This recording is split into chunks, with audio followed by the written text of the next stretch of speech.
Assalamualaikum warahmatullahi wabarakatuh. Perkenalkan, nama saya Syifa Aulia Rahmawati, NIM 4304002200190 dari Psikologi 3E. Di sini saya akan menjelaskan tentang analisis kasus guna memenuhi tugas UTS Psikologi Sosial. Saya akan menganalisis kasus tentang cyberbullying. Jadi, teknologi informasi yang berkembang pada saat ini itu sangat berpengaruh sekali terhadap kehidupan dan perilaku masyarakat di seluruh dunia. Keberadaan teknologi ini memberikan banyak kemudahan untuk berinteraksi dan menyebarkan informasi bagi khalayak ramai. Walaupun begitu, manfaat yang didapat dalam penggunaan teknologi informasi ini sering kali digunakan oleh orang-orang untuk hal yang negatif, seperti memposting kata-kata bentuk hinaan, kemudian ujaran kebencian, kemudian penyebaran berita hoax yang dapat merugikan pihak yang bersangkutan. Jadi, krisis etika dalam bermain media sosial kerap sekali terjadi dalam komunitas digital. Sikap menurut Baran dan Birney adalah suatu proses penilaian, entah penilaian yang baik atau buruk terhadap suatu benda atau seseorang, dan itu dipengaruhi oleh background dia di masa lalu, entah itu pengalaman pribadi atau ilmu yang didapat atau latar belakang budaya dan agamanya. Nah, salah satunya adalah cyberbullying. Nah, teman-teman bisa lihat dari short movie yang berjudul 2 detik ini ya. Di short movie ini menceritakan tentang seorang remaja yang mengalami cyberbullying. Jadi, cyberbullying adalah perundungan yang dilakukan menggunakan teknologi digital. Cyberbullying adalah perilaku agresif menggunakan media elektronik yang dilakukan kepada seseorang yang dianggap orang tersebut tidak bisa melakukan perlawanan. Nah, jadi cyberbullying itu adalah hal perilaku yang ditunjukkan untuk menakuti, membuat marah, atau mempermalukan mereka yang menjadi sasaran. Menurut Juvonen tahun 2008, cyberbullying berpengaruh besar pada kehidupan remaja dan menganggap cyberbullying dapat menjadi beban bagi para remaja karena dapat terjadi dalam jangka waktu yang lama. Nah, dalam cyberbullying ini terdapat pelaku dan korban sebagai individu yang terlibat, serta pesan yang menjadi acuan dalam perilaku cyberbullying. Konsep dari teori behavior adalah prediksi dan kontrol atas perilaku manusia yang tampak. Perilaku manusia merupakan hasil belajar yang dapat diubah dengan mengubah kondisi belajar. Proses konseling membantu individu untuk merubah perilakunya agar ia mampu memecahkan masalah yang dihadapinya.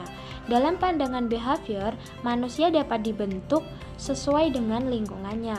Manusia dalam pandangan behavior adalah efek dari lingkungan yang mempengaruhinya, dan itulah yang membentuk percaya diri pada individu. Dari teori behavior ini, seseorang bisa melakukan atau menjadi korban dari bullying itu karena efek dari lingkungan sekitarnya. Dari teori behavior di atas, ada juga teori kemauan bebas atau free will. Teori kemauan bebas menyatakan bahwa manusia itu bebas berbuat menurut kemauannya. Dengan kemauan bebas, dia berhak menentukan pilihan dan sikapnya. Willard mengkategorikan bentuk cyberbullying dalam 6 bentuk, yaitu yang pertama flaming atau pesan dengan amarah, kemudian ada harassment, gangguan, ada denigration, pencemaran nama baik, impersonation, peniruan, outing, penyebaran, trickery, tipu daya, dan bentuk cyberbullying yaitu pengucilan sosial. Kasus cyberbullying ini berdasarkan teori psikoanalisa Sigmund Freud, manusia memiliki 2 insting dalam dirinya, yaitu insting hidup atau eros dan insting mati atau thanatos. Perilaku agresi yang dilakukan kepada orang lain dianggap sebagai salah satu bentuk kemenangan dari usaha untuk mempertahankan naluri kehidupannya. Perilaku agresi yang ditunjukkan bagi orang lain juga merupakan bentuk peralihan dari insting mati yang dimiliki, di mana pada awalnya bertujuan untuk menghancurkan diri sendiri, berkembang menjadi dilampiaskan kepada orang lain. Dalam teori Freud juga dijelaskan bahwa perilaku agresi ini termasuk juga bullying atau cyberbullying adalah tanggung jawab dari ide, yaitu insting manusia yang mendorong diri untuk melakukan agresi. Nah, walaupun manusia memiliki ego sebagai bentuk realitas dari diri dan superego atau hati nurani, tetapi terkadang tidak cukup untuk membendung keinginan untuk melakukan perilaku agresi itu sendiri. Perilaku cyberbullying, baik yang dilakukan secara anonim ataupun terbuka, tentunya sangat membahayakan psikis dan mental korban. Cyberbullying memiliki dampak umum seperti dipermalukan secara langsung ataupun di media sosial. Stres, depresi, kemudian kehilangan rasa percaya diri, paranoid, cemas yang berlebih, gangguan kesehatan, prestasi yang menurun, hingga yang lebih parahnya akan berujung pada bunuh diri.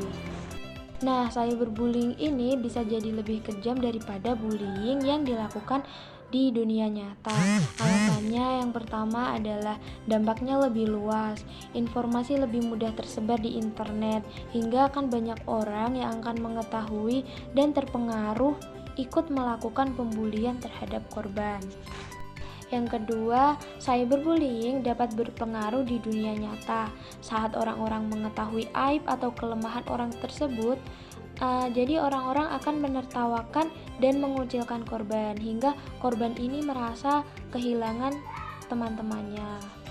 Yang ketiga, jejak digital tersimpan lama. Selama aib orang tersebut masih ada di internet, si korban ini akan terus merasa terbuli.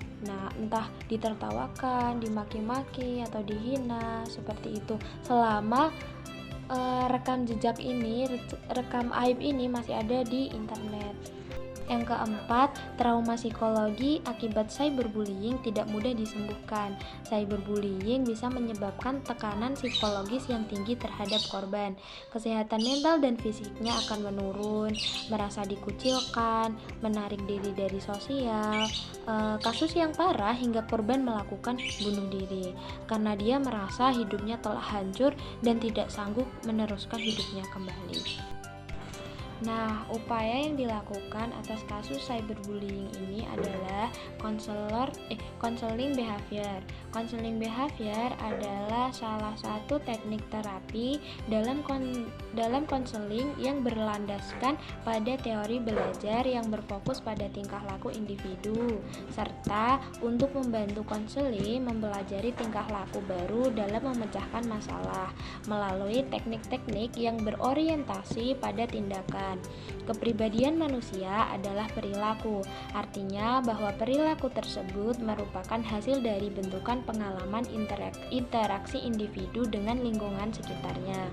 Tujuannya agar seseorang mampu menghadapi kehidupan tanpa mengalami kesulitan atau hambatan perilaku yang dapat membuat ketidakpuasan dalam jangka panjang atau mengalami konflik dengan kehidupan sosial.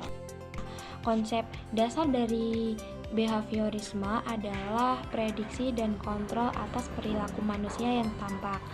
Konsep behavior, perilaku manusia merupakan hasil belajar sehingga dapat diubah dengan memanipulasi dan mengkreasi kondisi-kondisi belajar. Nah, yang pertama yaitu mengidentifikasi masalah dalam diri. Jadi kita perlu mencari faktor atau pemicu tindakan cyberbullying itu sendiri. Kemudian yang kedua, mengubah diri menjadi lebih baik.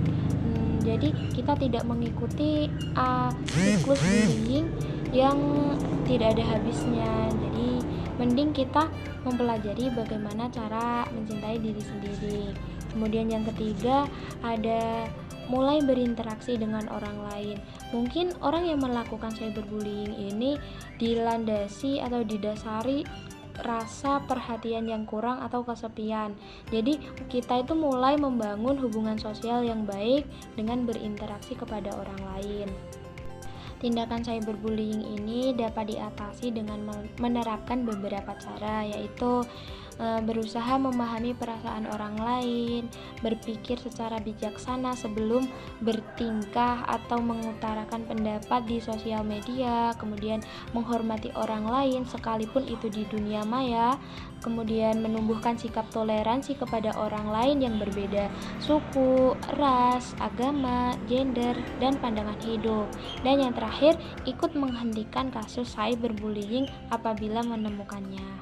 Tindakan cyberbullying ini dapat diatasi dengan menerapkan beberapa cara, yaitu berusaha memahami perasaan orang lain, berpikir secara bijaksana sebelum bertingkah atau mengutarakan pendapat di sosial media, kemudian menghormati orang lain sekalipun itu di dunia maya, kemudian menumbuhkan sikap toleransi kepada orang lain yang berbeda suku, ras, agama, gender, dan pandangan hidup. Dan yang terakhir, ikut menghentikan kasus cyberbullying apabila menemukannya. Mungkin itu saja yang dapat saya sampaikan. Terima kasih. Saya mohon maaf apabila ada kesalahan dalam pengucapan atau kata-kata. Sekian dan terima kasih. Wassalamualaikum warahmatullahi wabarakatuh.